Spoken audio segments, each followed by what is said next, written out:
Thanks.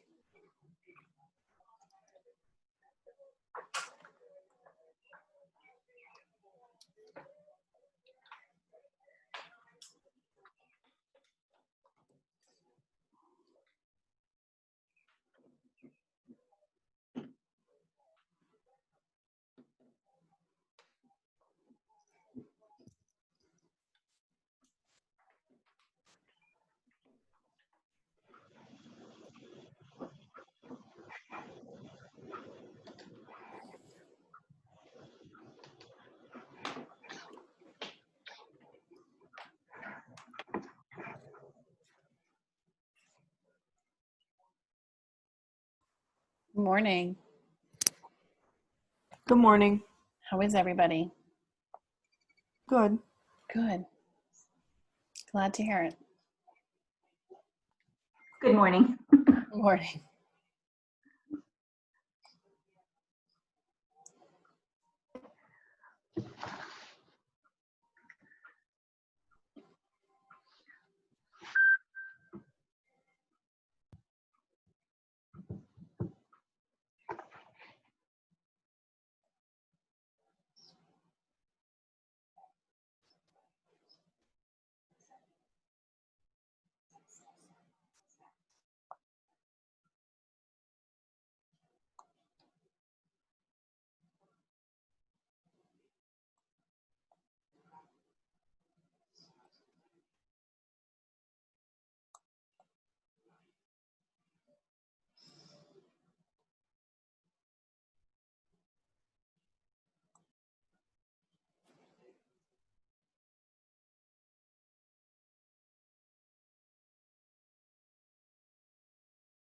morning. Good morning. Good morning, Rose. How are you? Hi, Jen.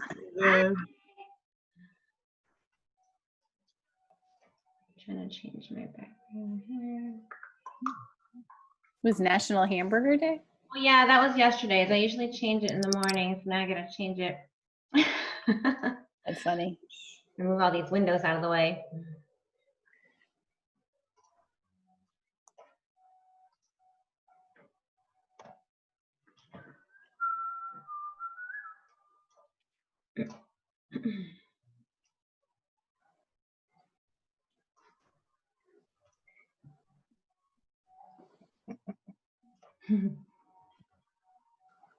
We'll start in a minute. I'm just gonna let.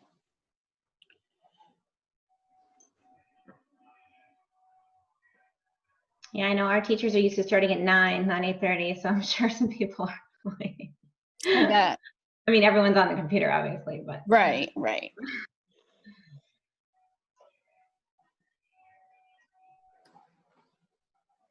let's see.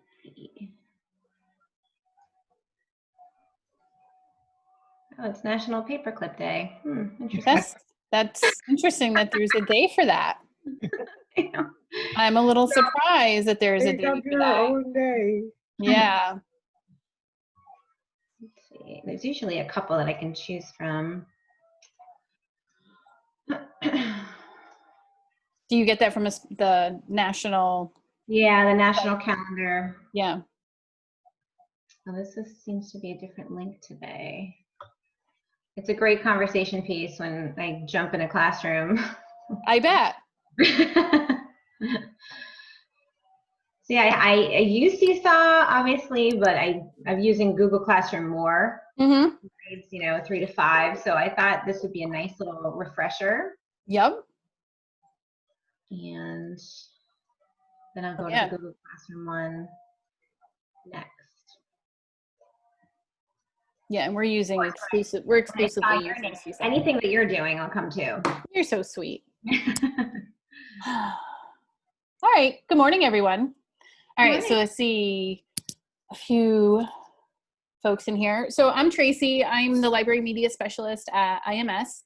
And I was going to share how to create interactive activities in Seesaw for students. And I just want to, so I'll show you how to do a couple of different activities, and then we can then decide after that if you want me to answer questions or if you want some time to try and play around on your own. But before I begin, can you guys just tell me where you're from and your experience with Seesaw? I'm Claudette Rose, and I'm from Montessori Magnet School. I have very limited experience with Seesaw. I just started using it since the distance learning. So I need some help here. Okay, fantastic. And what's your role, Claudette? Oh, I'm a primary teacher. I teach 3 to 6-year-olds. Oh, perfect. Karen Nolan, excuse me, Arrow Elementary, EL teacher. We're using Seesaw. It's new to me. I had to kind of jump in as soon as we went to distance learning and kind of learn on my own. So I'm still looking for more tips and tricks to help me out with it. Perfect. I'm Sandy Santana. I'm from the Montessori Magnet School. I don't know why my, oops, I lost you guys, why my video is not going on. So I'll just continue talking. From Montessori Magnet School, I teach primary, which is ages pre-K 3 up to kindergarten. And we just started, I have limited, it was like a crash course. We just started using it once we started the long distance learning. So I would like to acquire more info. So Sandra and Claudette, because I know you're both at the same school. So are you using it where you're right now grabbing activities that were already created by other people to share with your? Yes. Okay. Yes. Yep. Perfect. Yes. Is that same for you as well, Karen? Actually, I'm working on creating my own. Perfect. Yeah, but obviously there are probably better ways to do it than what I'm doing. Just looking for tips and tricks. Yep. All right. Well, welcome. Anybody else want to share out? We're just sharing out like our experience with Seesaw right now. I'm Jen Shannon, literacy coach at Reggio, but primarily for the upper grades. So we've been doing a lot of Google Classroom, and now I feel like I need to go back and brush up on Seesaw, and I use it as a parent. I love it. The feedback option is phenomenal for teachers and parents. So I just kind of want to get some new like tips and tricks like you said. So I'm really kind of open to anything. Perfect. Yep. Lindsay. Hi, good morning. Good morning. Good morning. I'm Lindsay Jones, and it's really funny that Montessori, you guys are here because I wanted to come here for you guys. So, yay! I'm a math coach. Okay. And That's right. You're from New Britain originally, right? Or in Britain? yes. Yeah. So I am more familiar with Google Classroom, and I have had a couple, especially primary and kindergarten teachers wanting to do more, manipulating of things in Seesaw. So Perfect. that's why I'm here. Awesome.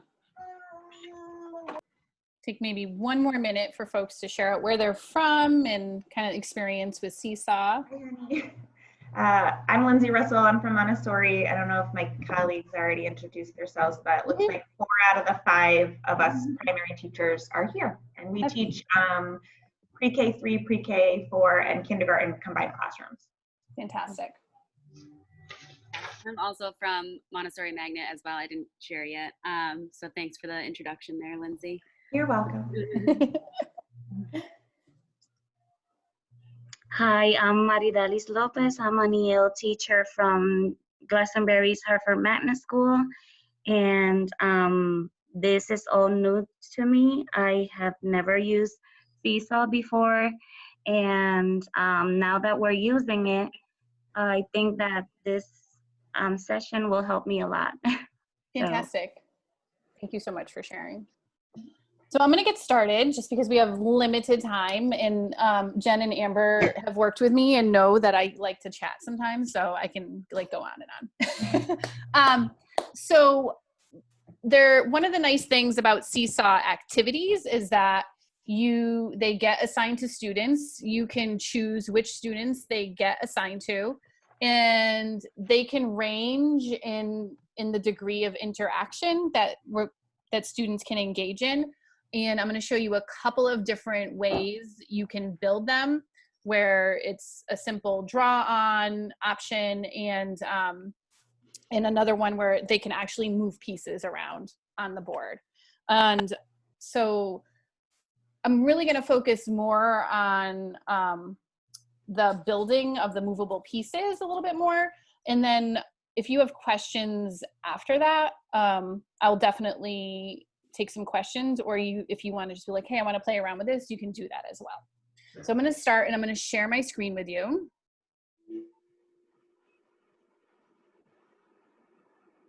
And some basics about Seesaw activities is assigning them. So when you're ready to assign them or create a new one, you're going to click add and then assign activity. And you're going to do that whether you are assigning an activity that you've already created or you're creating a brand new one. And so you can see in here, these are some of the activities that I've created, and I'm going to actually show you how to build one from scratch. So I'm going to create a new activity. Can I ask you a question? Go for it, Lindsay. So when you create an activity, which I have been doing sometimes, but I also obviously edit activities that are on there to fit my needs a little bit better. But if I'm creating an activity from scratch, does that automatically go to the main Seesaw bank where anybody could pick it? Okay, I was just curious. No. Can I ask a question? Yeah. Do you mind if I record this? It is being recorded. Okay. Yep. So it is, and then I'll share it out afterwards. Okay, great. Thank you. Yeah.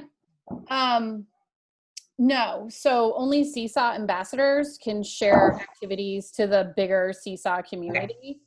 Okay. However, if your school has the school Seesaw license, which I don't know if Montessori does, but I know we can share them among each other. Is that what you mean? Yeah, so you can share them through a link or we do that. We do that. I was just wondering, if I'm creating something I have a paid license or paid teacher membership to education.com, which has some great worksheets that then I've downloaded, uploaded, and then edited or added things to them so they can be manipulated. But I'm is that legal? And is that going to get posted to the main Seesaw? You know what I'm saying? Yeah, no, so it doesn't automatically get posted. So it's just my private. Right, that's your private. And if I share them, that's fine. But okay, thank you. You're welcome.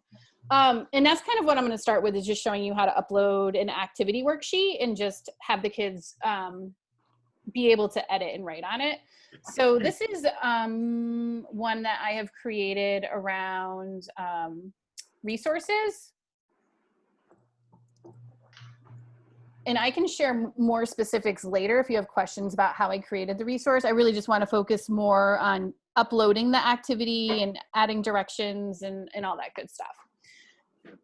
So one of the things that you can do is I highly recommend adding both written instructions and voice instructions, just so that it meets the needs of all learners.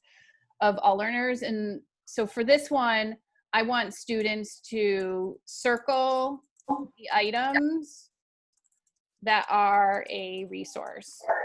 And then I would add the voice instructions, and I just click circle the items that are a resource. Remember that a resource is a person, place, or thing that gives you information.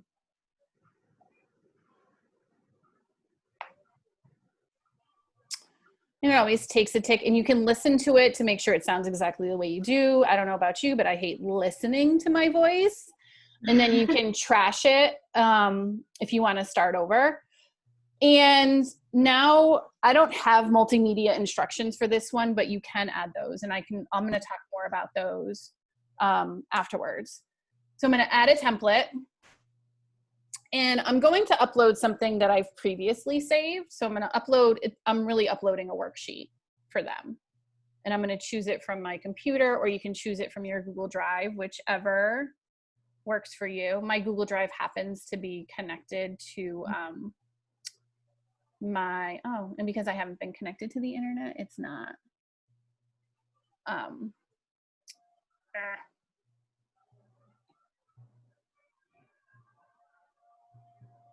So I'm gonna close that for a second. So the activity that I want them to be able to do is this one where they're gonna circle it. I'm gonna actually just save it as an image.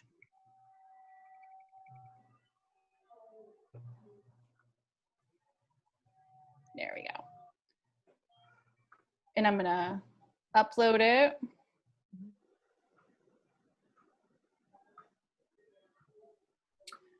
And then once I do that, my students, I'm gonna click check. And so what they're gonna be able to do, you can see down here, there are the tools that they'll be able to use, and they'll be able to choose the tool, manipulate the color they wanna use, and they're just gonna circle the ones that are resources. Now, I'm gonna click the check, and one of the great things about this is that if I had skills, I'm gonna click on more options. I can add teacher notes that are only visible to me or the other people that I share this activity to. I can add some skills to it if I want to, so I can add a new skill if I wanted to. I know like the pre-K team definitely across the district has skills already uploaded into Seesaw, so that makes it really easy and nice for you all to tag and get some data. For me though, as a media specialist, I don't need to do that, so I'm gonna click save.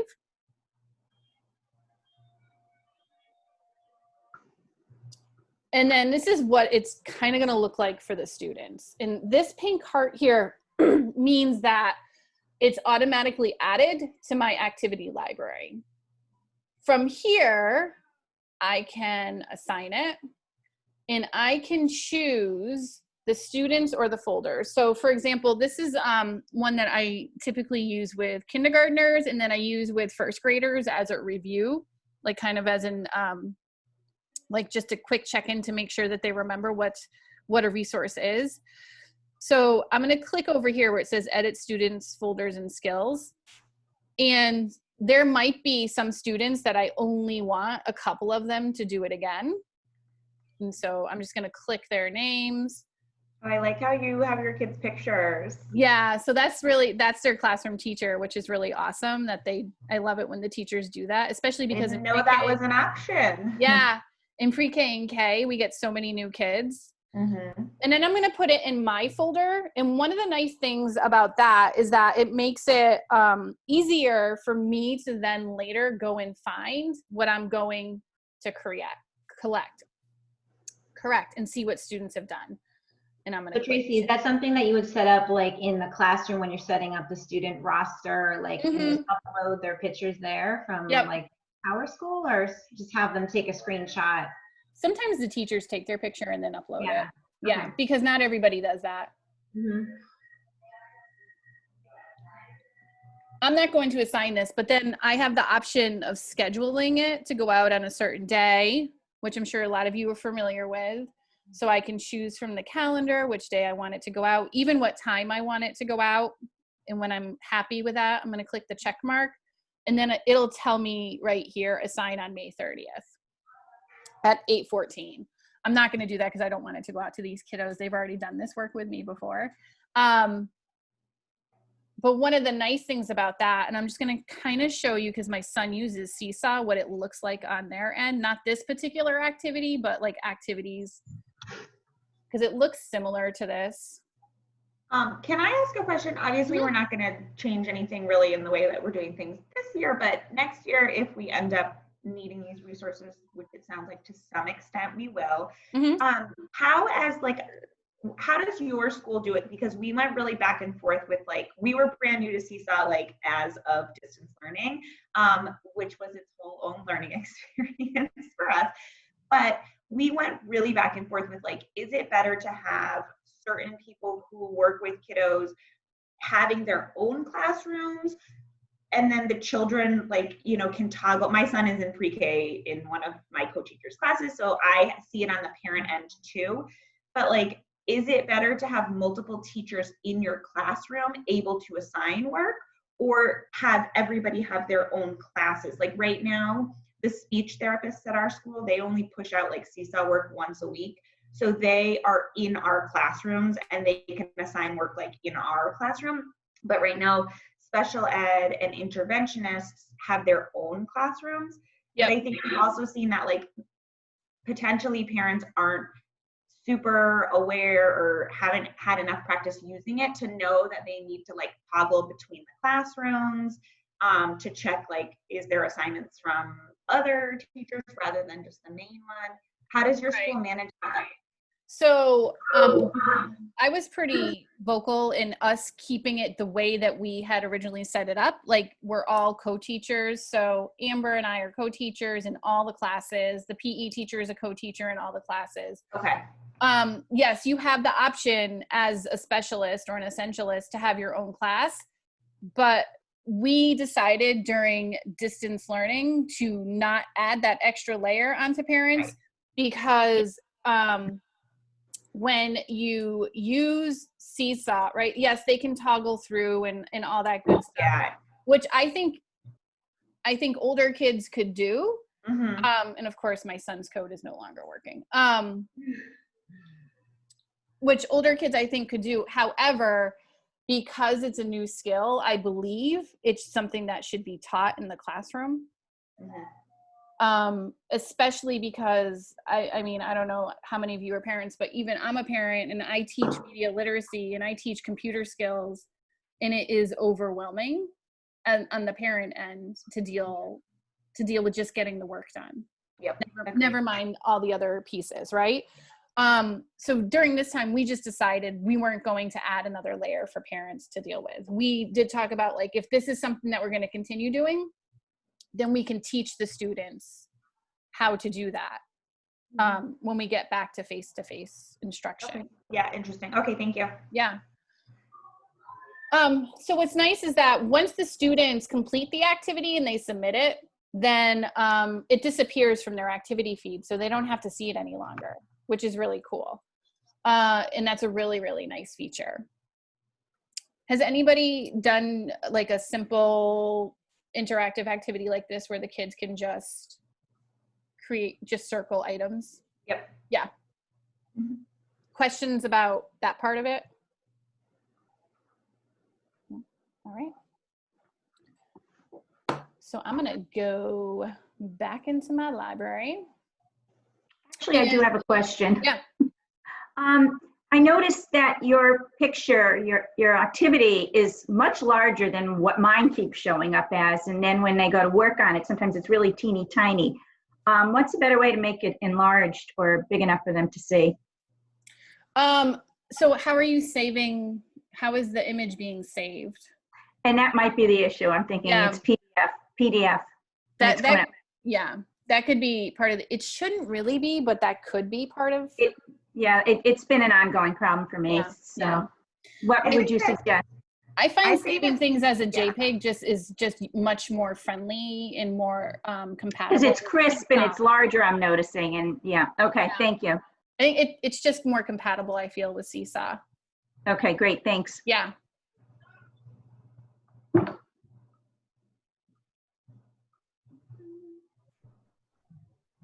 Okay, cool beans. So one of the activities that I actually did with my pre-K students this year was a drag and drop activity. And I did it during the distance learning. And I'm going to kind of show you how I went through and built that within Seesaw. So I'm going to create a new activity. And I'm going to name it. So you guys can probably see my whole screen, but I have to keep moving your faces. Oh. So I called this Code the Day. And what I was doing is introducing them to the concept of coding, and I wanted them to be able to drag and drop items. So there are different ways that you can create drag and drop. You can obviously use text to have them drag and drop text, which I'm sure a lot of you have seen, where you can have them do like a word sort, or you can have them drag and drop images, and you might see that a lot of people upload up emojis for them to drag and drop. And then one of the things that I was really excited about, because some of the things that I teach are I need very specific images that I already have saved to my computer. Like I need coding blocks for them to move around. And so it was nice to find out how I could do that. So for this activity, I want them to drag and drop the images to code their perfect day. And I want them to just use one image for every section. I had much more detailed instructions, but I want to focus more on building the, and I also added voice instructions, but I want to focus more on like how to build this. So I'm going to add the template, and I know I have that in here. So one of the things that I do, and we can talk more about this at the end, is I create a lot of things in Google Slides because it allows me to create backgrounds. Like this is, you know, I just made this background of the slide yellow. I can put text boxes and tables, and this purple space here is going to be my work area, where I'm gonna put the items that I want them to drag and drop. And I'm gonna download it again as a JPEG.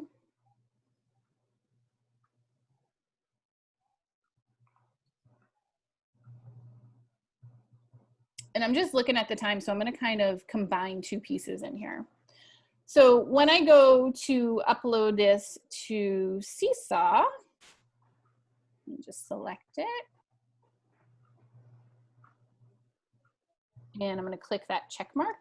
Now you can definitely connect it to your Google Drive, but I'm using my Seesaw account is tied to my Crec account drive, and the stuff I'm using is not in my Crec drive. So they have to take items that I'm going to put over here, and they have to drag them to put what they would do first, second, third, fourth, and fifth. So they're going to make a sequence of what their day would look like. So one way you can add images in to do that is there is a website called Emoji Copy.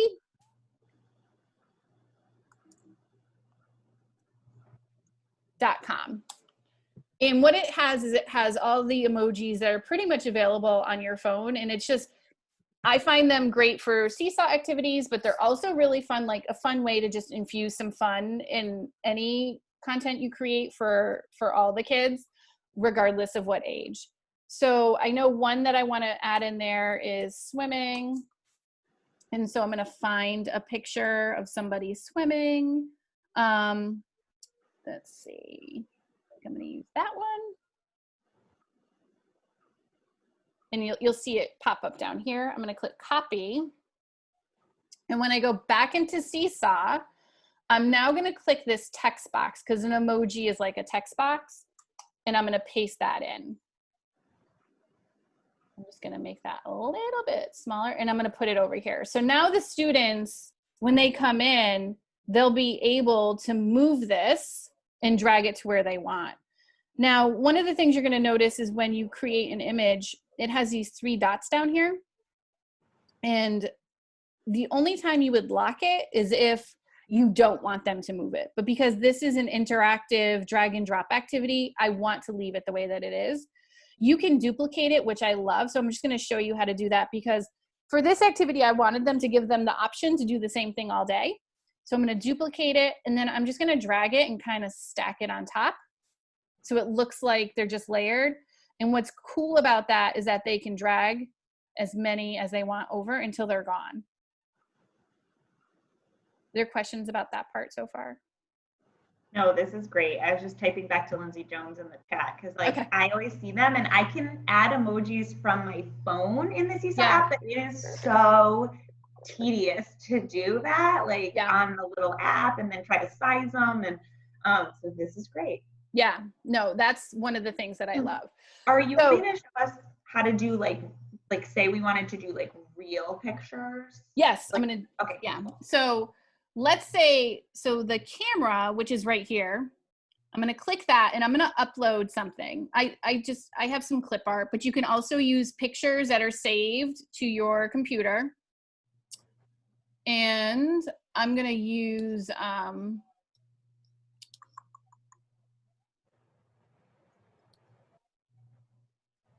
have a piece of coding clip art that I think is cute. Oh, that's not the one I wanted. So I have some technology clip art. So I'm gonna pull one that has like some kids playing video games, like these two kiddos playing video games, which I think are cute. So I'm gonna grab this image, and there it is, which is really nice. And then of course I can resize it because that's ginormous. And I don't know about you, but I get kind of particular, like to make sure that they all kind of look about the same size. And again, I'm going to duplicate them and just stack them. And I would continue to do that until they had enough that they could choose from. And it was like diverse enough activities for them to choose from.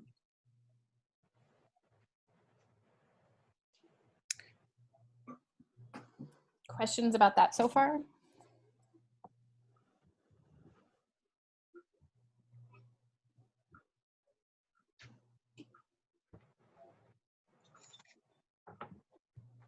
If you wanted to do like a word sort, you would just type in the text box the word, and it's the same thing. It'll drag and drop also.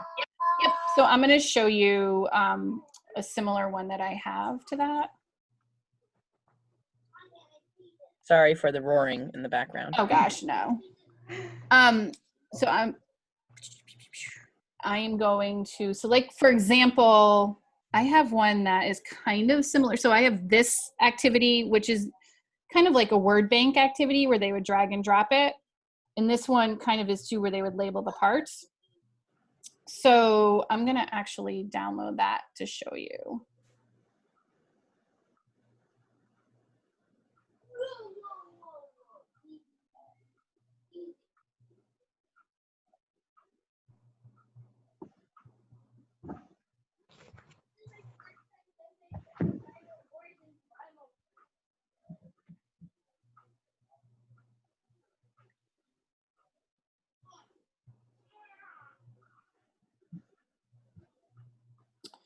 So I have the image, yeah, and so now I'm going to add the text. So I want them to be able to label the home button.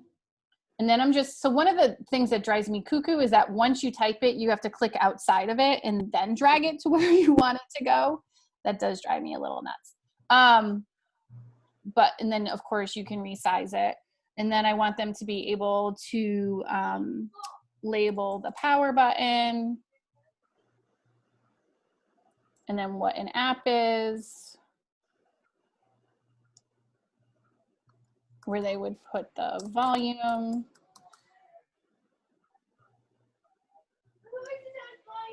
And then the dock. And then I'm going to drag that over here. And I'm going to click the check mark. So one of the things you probably see related to this is then providing them with directions for what this looks like. So I usually save it first. And then once it's saved, I usually create a video tutorial that shows them how to do it in here. And I usually end up using Screencastify to do that. So I will then go here into edit activity. And I'm going to click on the template. And that's usually when it's not going to let me record because I'm already recording through Zoom, but I'll record up here through Screencastify, and I'll explain to them, especially for the younger children. And this one is actually designed for pre-K, where I would say, okay, now you're going to take the word and you're going to drag it where you think it goes. So the home button might go here. It actually goes down there. The power button is probably up here. The volume you usually find here.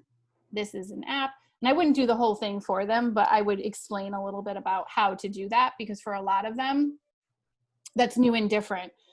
And then I just don't click the check mark. I click the X so it does not save, because I want it to still look like that for them. And then I'm just going to save that. All right. So I am going to pause there. And I'm going to give the option, because it looks like we have a few minutes, for questions or give you some time to play. Or if there's something I didn't answer. I'm just thinking about your word study, like your word sort. So when you go to create a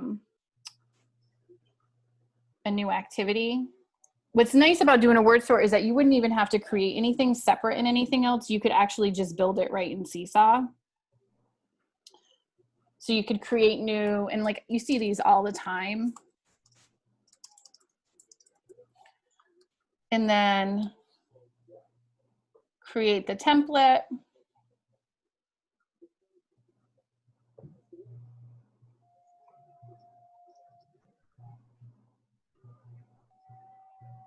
And that you would do it as a drawing. And then you could, in here, there's the shapes option, so you could use the line to give them a line that would, you know, be the top line. And then I would duplicate that, and then I would rotate it. Like, I think my son was just doing one like this. And then you would add the text in. Probably lock those, right? So that yes. they can't move them around. Absolutely. And then long A, and I would lock these too so they can't move them. And then I would just start placing the words like at the bottom. At the bottom for them to drag up.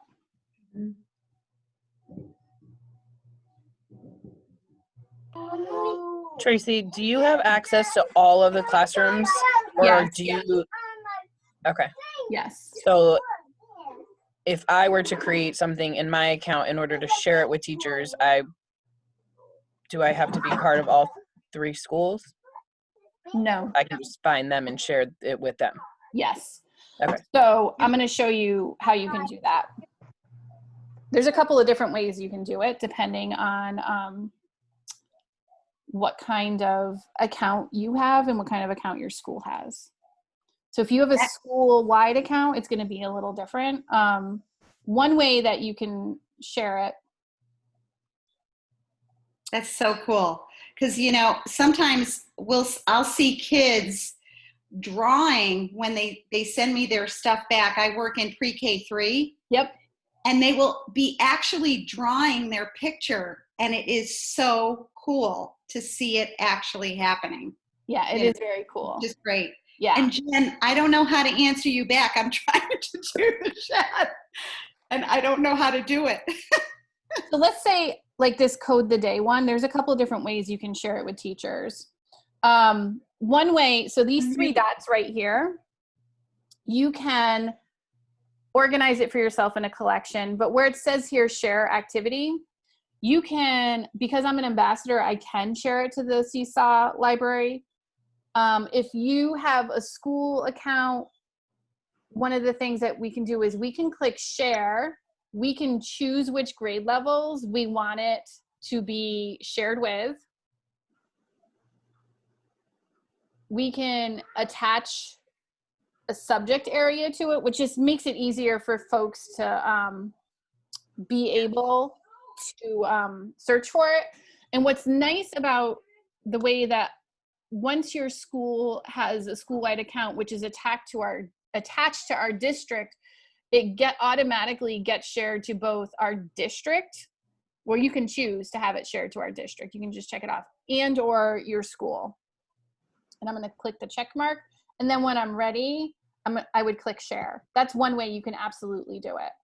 The other way you could do it is you can just email it to certain teachers that are in, you know, that are attached to the Seesaw account within your building. Or you can click copy to get the activity link. And I do this a lot because sometimes just, you know, I share things with Amy at Reggio and we just share the links with each other, and I copy it and I just paste the link in either to a text that I send her or in an email. And that's helpful if you don't have a school-wide account, and if you know, like, there's pockets in your school where people have their own Seesaw accounts.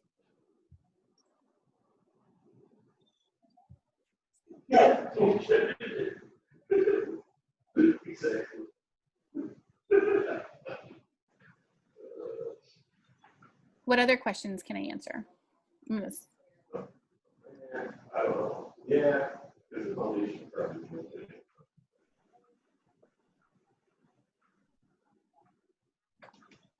Oh, gosh. Okay, so I'm going to hang up now. All right. Well, it is 9:05, my friends. If you are working on something and you have a question about anything, please feel free to email me, teammercier@CREC, and I'll happily help out. Enjoy the rest of your day. Thank you. Thank you. You're welcome. Bye. Bye-bye. Jen, Yes. Hi, thank you. are you there? Yes, I'm here. How do I send my chat back to you?